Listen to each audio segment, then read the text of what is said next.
The Truth, Chapter 1, Dear Old Daddy, by Kyra. Oh no, now's not the day.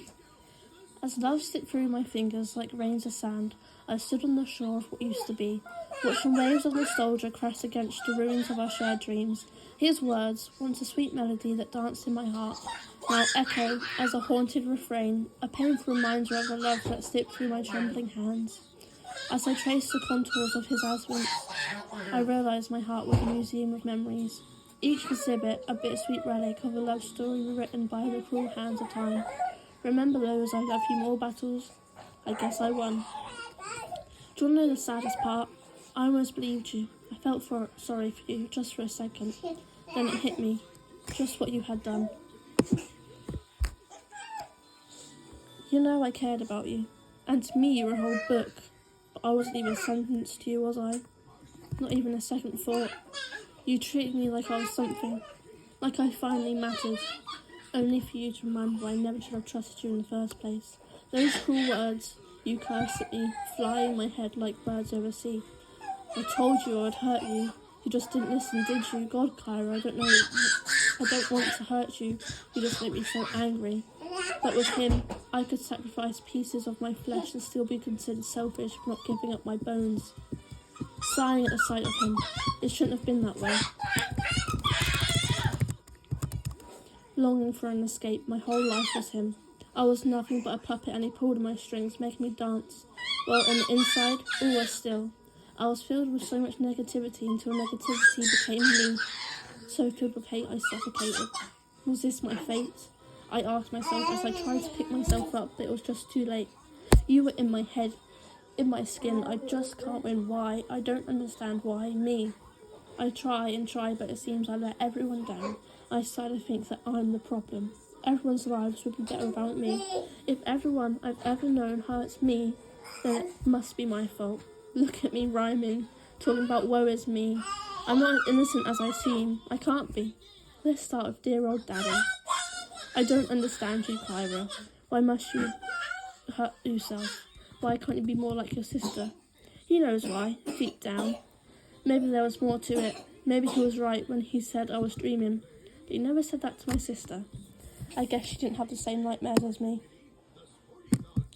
But I can still hear his shouting, feel his eyes glaring. I can taste the tears pouring. I can still feel his hands on me. I feel him in me. I scrub and scrape. I peel and harm, anything to get him off me. Memories haunt my eyes while flashbacks taunt me. Even as I have grown, they are part of me. Something no one will ever get out of their eyes. Reoccurring nightmare. That's what he told me. It was just a dream. I was so young when it started. That's all I really knew. He knew that and abused that just as he did me. I don't eat biscuits or drink hot chocolate because they haunt me. They haunt my senses of the first time he raped me.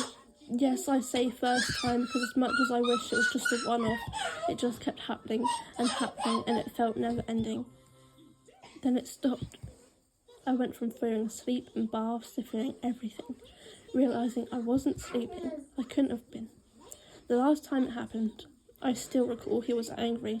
We had been in the hospital because I tried to kill myself. I remember trying to run up the stairs, but he grabbed my ankle, making me fall. He flipped me over only inches away, screaming at me. But the only words I managed to understand, you fucking whore, your leggings, my lucky day. Hands roaming me. Why did I wear those leggings? They had a small hole in them. I stared at the green and brown striped wallpaper waiting for this to end, and I remember this time he didn't say his famous "you're dreaming" line. Instead he finished, looked at me, grabbed my face, looked at him in the eye, and he screamed, "You disgust me." Never in all the time he did this to me did I say something. This time I managed to muster out a little, "Please don't hurt me." As he walked away, he said, "Pie mash for tea." Like what happened didn't happen, like he wasn't just on top of me raping me. "Kyra," he said, more annoyed this time. "Okay," is all I managed to muster up to say. I looked down at my thighs. Healing cuts, a hand-shaped bruise, and his seed all sat together on my thigh. I stood up, pulled what was left of my leggings, went to the bathroom, found my dirty jeans from the washing basket, put those on, and went to my room like nothing happened. Later that evening, I was sat downstairs. My older sister upstairs, Chelsea in bed, and the child, Marley, in bed. My dad came through. He didn't understand that I feared my life, which is why I tried to end it. I just needed someone to care, someone to notice and save me. The hardest pill to swallow with all this is my stepmom Chelsea knew what he was doing, stayed with him and had a baby with him, and once I left, she was calling me childish and that I was leaving the child, and if anything happened, it would be my fault. Social services were called when I was a kid, but he knew he was safe because he thought I'd never tell anyone in fear that I was dreaming, and I didn't tell anyone until I was 15. The weekend before I tried to commit suicide again, and on the way to hospital, Chelsea asked if it was because my dad sexually abused me. Everything came rushing back, but I lied, said no, he didn't do anything like that. But by Monday, I couldn't live with it. I couldn't be around him knowing finally I wasn't a freak and I wasn't dreaming for 11 years.